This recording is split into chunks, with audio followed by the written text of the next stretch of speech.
เอาข่อยกับน้ำเด้อข่อยแมนของดำนี่เอาไปหน่อยก่อนเดินทางกันเซโปนรอบนี้ครับนี่แต่รถจอดชูรูใช่ไล่พี่หน่อยเนาะ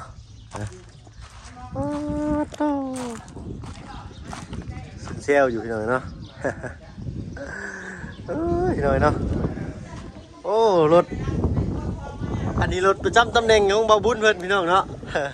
ข่าวของสัมภาระก็ใส่รถมาพี่น้องเนาะทางไหนก็ได้พี่น้องเนาะ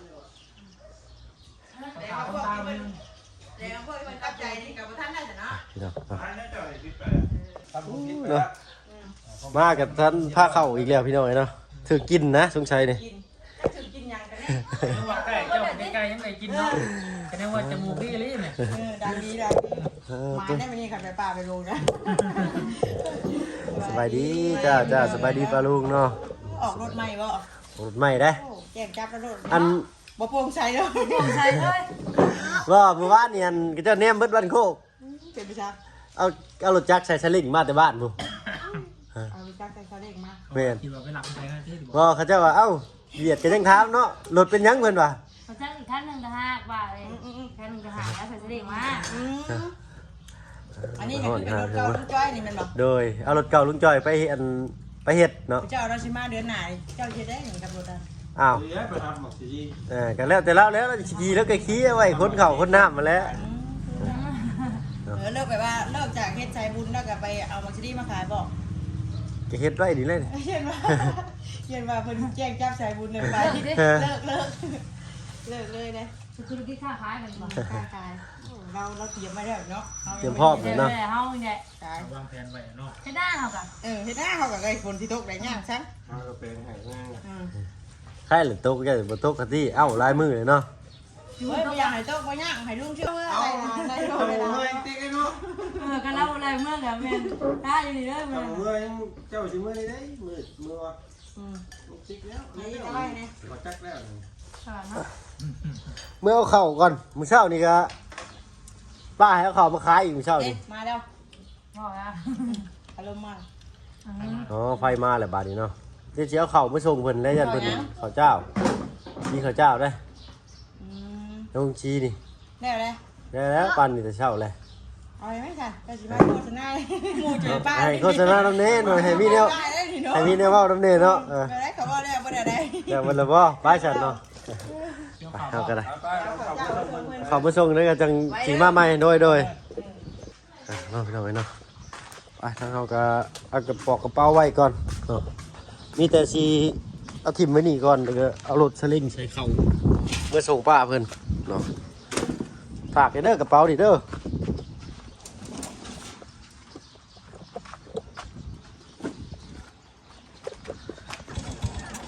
เอ็ดดันบาดเฮ้ย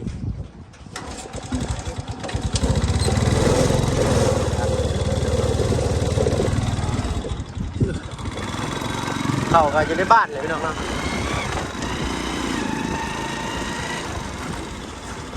สั่น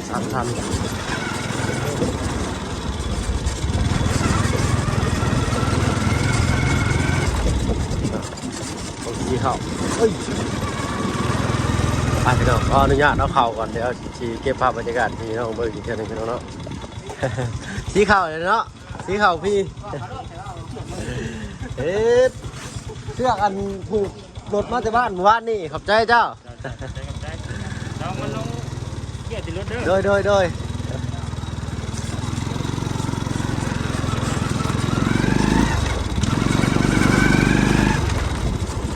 ก็อาจจะครับก่อนเดินทางกันที่โพนกันที่เขาที่หน้าไม่ให้ป้าเนาะกับแม่น้องอินเตอร์เพิ่นเนาะไว้กินเฮ็ดสั่นรถบุกิกันสะบัดนี่เนาะขับอย่างทะเลกันนะ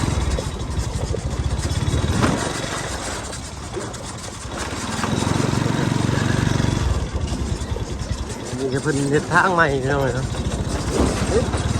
เข้าในเกะเข้า6กระสอบพี่น้องเนาะไป5กระสอบเลยจะ4กระสอบ1บ่ได้เป็น6มาเสร็จทางนี้100 กว่าโลพี่น้องเนาะ190 กว่าโลคนอีก2-3 คน ปึ๊บมานี่เนาะ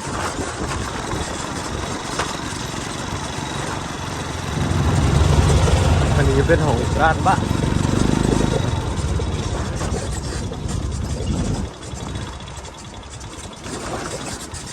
น้องจ้าน้องป้านี่เป็นน้องร่วมเป็นนางป้าที่เป็นถึงได้จูบนั่นเธอเลยอุ้ยตัวน้อยเราเนาะที่จะทางว่าบุญชลวันเพิ่นก็ขึ้นไปรอถ่าพี่น้องเนาะไปรอบนี้3 คนขึ้นเนาะขึ้น3 คนรอบพี่น้องเนาะ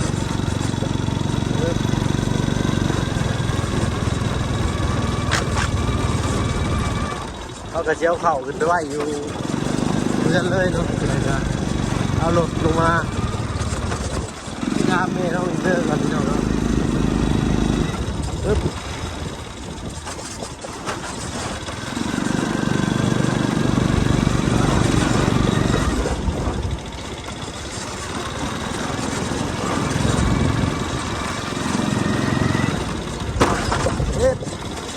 ลูกหน้าต่ำเลยเนาะก็เลยละ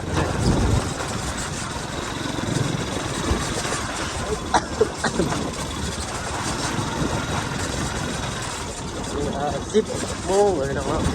10 โมง11 โมงแล้วไก่แน่นี่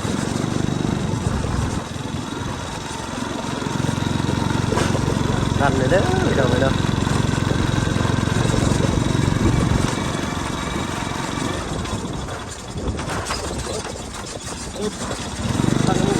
ลงไปอยู่เพื่อนป้าใหญ่เนาะลงไปอยู่เพื่อนขึ้นมาแล้วก็จะเอารถทะเล่งขึ้นไปไว้อยู่เพื่อนนั่นปัตเตอร์ว่าญาติปัตเตอร์เพิ่นจะขี่อยู่แถวบ้านเนาะญาติเพิ่นจะแก่เอาเลยนะ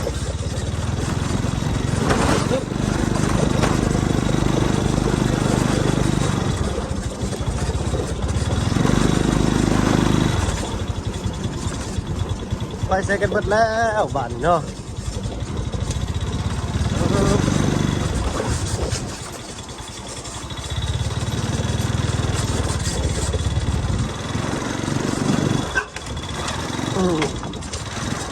ไอ้โบเราเห่าจิกจักเนาะเดี๋ยวเนาะพอเทือนปาเตอร์เรียบร้อยเนาะลูกนอนบ่เฮ้ยนอนเลยพี่น้องเนาะทางเขาก็จะได้เดินทางขึ้นเซโปนมื้อนี้พี่น้องเนาะเอาเข่าไปกันไปเข่าไปชี้มื้อเช้านี่เลยก็ไปเอาเข่ามาไหว้ก่อนเนาะยันมาเพิ่นเนาะโอ้ข้าวเจ้าได้นี่พี่น้องเนาะลูกผูกเต้าพี่น้องเนาะส่งเพิ่นก็ได้พี่น้องเอ้ย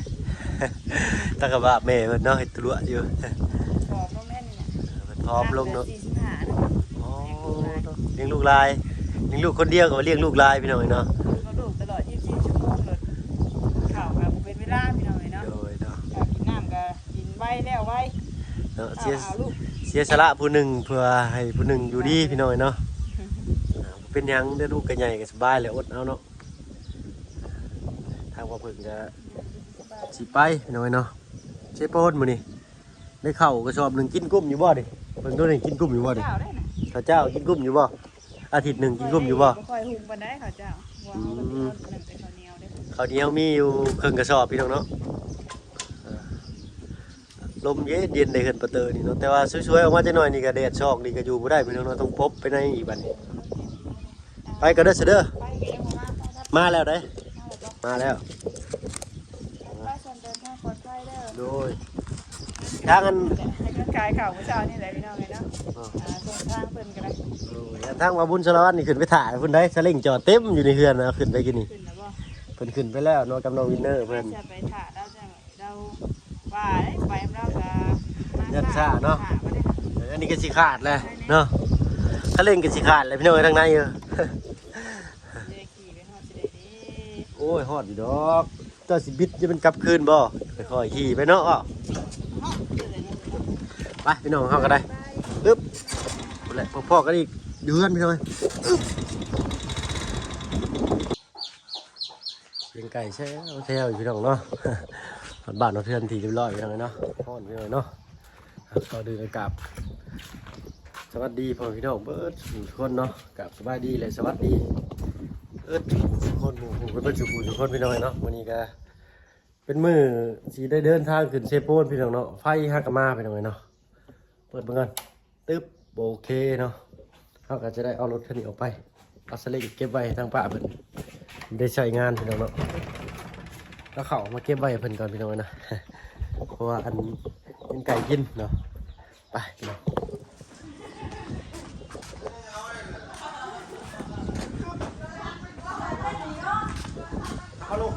เอาคอยกับน้ำเด้อคอยแมนทงดำนี่ทงดำทงขาว โอเคไปมื้อหน้าเอาสลิงมาแข่งกันเนาะได้คนละคันเลยวันนี้ เอาผมละผมพอยังบ่ไปอยู่พอยังบ่ไป ไปไอ้บินเลย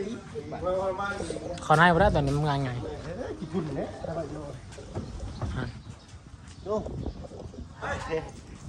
เต็มเลยฮะ เต็มเลยบอส มีข้อเจ้าของฝั่งเดียวก็แล้ว กอดแข้งกอดขาเลย แก่ร ก ถ อดแข้งกอดขาคือจะได้ไหนไปเลยพอไปไม่ได้ก็เย้เลย เย้บ่ลูกบ่ มาไหมลูก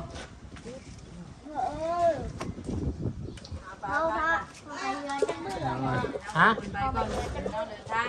จังหวะแล้วลูกประมาณ4-5 มื้อพุ่นแห ไป ละ ยังลูกมือได้พอสิมาเดี๋ยวว่าอยู่เราคืน พ เดี อ ยว โทรหาเด้อเห็นบ่นอนเราคืนเดียวน้องมีโอกาสคงมาสารวัตรกับบ่ได้คนมานำเพราะว่ามีพายุน้ำมีตุ้ยเขาได้มีตุ้ยไส้เพิ่นบ่ได้พาเมื่อเป็นซาเราไปใส่ไปซอยงานก็ได้แล้วพี่น้อย ให้ไหม แม่ดีนะจ๊ะ เอาเฮ้ย ป้าใส่ไปทำไมนะ เนาะ ไป เวลาเลยค่ะ เป็นทาง นี่ เนาะ มียังไงพี่น้องเนาะ โดย เอาเป็นว่าสบายดีพี่น้องเนาะพ่อกันคลิปหน้าพูดแล้วที่พ่อยังอีกพี่น้องเนี่ย โดยไปสบายดีเด้อแม่น้องนิ้วเด้อ สบายดี